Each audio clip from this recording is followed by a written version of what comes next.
This week we tackled the final phase of the writing process, revision. Revision has two phases, the global and the local. The global phase is about making the whole essay make more sense, making it stronger. The main challenge in this step is to try to read your own draft as a reader and not as a writer. We tend to think of our own writing as making more sense than it usually actually does. We know and feel the meaning of what we wanted to say as a writer, but readers only have the words on the page. Characteristics of writing that make sense to the writer are different from characteristics of writing that makes most sense to readers. A good example of this is top-down organization. Writers often write toward their point in a paragraph, whereas readers need to have the point made first at the top of the paragraph so they know where the writer is headed. And actually, this is a good pro tip for you in your revision this week. See if the actual point of your paragraphs are maybe hiding at the end of the paragraph and need to be moved to the top. Especially in paragraphs that were really hard for you when you were drafting, you were probably discovering or finding your point as you wrote through that paragraph. So often you'll find the most clear, best version of what you were trying to say was at the very end, and that can become your topic sentence. So how do we overcome this writer bias? How do we turn what is called writerly prose into readerly prose? Two main strategies. First, let your draft sit for a day or two or 7, and then reread it. The time away from it will help you read it as a reader, not as the writer. The second way is to get others to read it and to tell you what is working and what isn't. So that is group workshops. And that's what you're doing the first half of this week. I've assigned small groups and created discussion topic threads with your drafts posted. And your job is to read your group's essays and to give feedback in a specific way called giving the movie of your mind. What is giving the movie of your mind? This is a phrase Peter Elbow used to explain what feedback is actually helpful to writers. As Elbow says, writers don't really need theories of good and bad writing to improve, and they don't even need someone to read their writing and tell them if it's good or bad. They need to hear what's going on in people's minds when they read their words. Giving the movie of your mind as you read an essay is literally just that. You read the essay and then you say, what happened in you when you read the words this time? You might say things like, when I read this sentence, I thought about this. When I read this part, a light bulb went on for me. I was confused here. I didn't see why you thought that was important to talk about.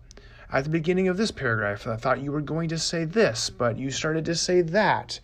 And then I thought, okay, maybe he's onto something. But I didn't understand why you were talking about the color of the clothes, and so on. It's very straightforward. It's a simple report of what you were experiencing as you read. Almost like a camera is in your mind as the reader, and you're trying to record and transcribe what the camera recorded as the words passed through. I think that's why Elbow uses the metaphor of the movie. In the reading I have assigned, Elbow gives you several tools that you can use for giving the movie of your mind effectively, pointing, telling, and showing. So read about those tools and try to apply those as you give feedback to your group members.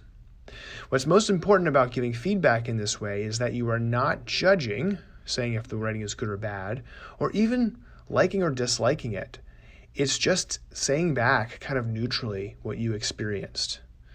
Why? Because writers are trying to get the reader to think, feel, and respond in a certain way, and the only way to get better at doing that is to see what is working and what isn't working in that regard.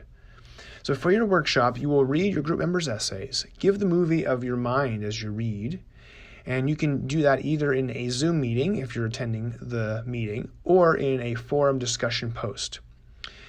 You should take notes as you read your group members' essays, jotting down your reactions, and then add additional notes when you've finished reading the essay. And after the workshop is over, submit a summary of the movie of your mind for each essay that you read in your group. The feedback you get from your workshop will help you see your own essay and how to rework it globally. And you should begin immediately to revise the essay in the middle of the week based on this feedback before you move on to the editing phase in the second half of the week. The goal with global revisions is to rearrange, add, subtract, make major changes to address the gaps in understanding that your readers experienced. You have to be more aggressive than you think with global revisions. It's a lot of work, and a lot of writers tend to revise too lightly. They aren't willing to cut off parts that aren't working and rewrite them, but this is the difference between a passing paper and a really good one. Once you finish global revisions and your draft is looking strong, you are ready for local revisions. This is the polishing and editing phase. When it comes to making your sentences sound good, there are whole books on good style, but there are really only a few tips that are super crucial and that can give you an immediate improvement to your style. They're posted in the reading for the week as the 3 style tips, and the first one is especially key. Omit needless words. There are a lot of phrases that are just using more words than are really needed to say the same thing. And the style tip guide shows you several examples of phrases like that. Sometimes people will say the reason why is that, which is 5 words, when the word because does the same thing and means exactly the same thing as those 5 words. You also want to go through each of your sentences at the final local revision phase and ask yourself if each word in the sentence is really necessary. And this is a style tip that is really great because it's actually super easy and straightforward. Just ask yourself, do I need that word? Do I need that phrase? And if you don't, take it out. And you will immediately see that your sentences sound stronger, crisper, more concise, more professional. For instance, here's a sentence that a student wrote. Picasso painted this mural in only black and white. Well, if we were asking ourselves, do we need all of these words? There is probably at least one word we could get rid of without sacrificing any of the meaning of the sentence, and that is, can you guess it? Only. If we take out the word only, we still get the same meaning. Picasso painted this mural in black and white. Right? The original sentence was trying to point out that, wow, there's no other colors in here, only black and white. But if you take out only, does it still work? Yeah. It still means, wow, this is a black and white painting. It actually works perfectly fine. So that's what we do. As writers, we put in a lot of extra words that we actually don't need. The revision phase is the time when we can go back and ask ourselves, do we need this? Do we need this? Do we need this? It is amazing how many words we can cut out without sacrificing meaning. So omitting needless words is something I really like to see you do. And in order to do that, I've prepared a short practice set for you this week, the Omit Needless Words practice, in which you're going to take a couple sentences and paragraphs I pulled out of student writing and see if you can shorten them up by omitting needless words. Lastly, you should proofread your paper carefully for typos. And there are effective strategies I've found for this. My two favorite strategies are, first, read your essay aloud to someone else. And if you don't have anyone else, you can do this by yourself, but it really works best if you have a real live audience. See if your classmate or your friend or your roommate will trade favors with you and listen to you read your paper aloud. As soon as you start reading aloud, you start to catch more of the typos that were in there that you didn't see at first. So just slowly and methodically read aloud with a pencil in hand, scratch out or delete or revise sentences that you come across that sound awkward, that have typos. The second strategy for proofreading is to read each sentence in reverse order.